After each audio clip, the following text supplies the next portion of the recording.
কত পেরেশান মুসলমান ভাইরা আমার।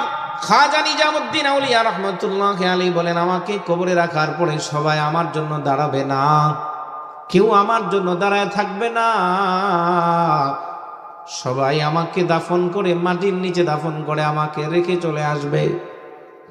এলাকার মুসলমান যুবক ভাইরারে আমার, এই দুনিয়ায় যতদিন আমি আপনি বেঁচে আছি, যতক্ষণ আমার আপনার হায়াত দুনিয়াতে আছে, আমি আপনি যদি একবার আল্লাহকে আল্লাহ বলে ডাক দেই, একবার যদি সুবহানাল্লাহ বলি, একবার যদি সুবহানাল্লাহি ওয়া বিহামদিহি বলি, সরকারে দু জাহা বলেন, তুমি মনের অজান্তে বলেছ, কিন্তু তোমার জান্নাতে বিশাল বড় একটা গাছ লাগানো হয়েছে।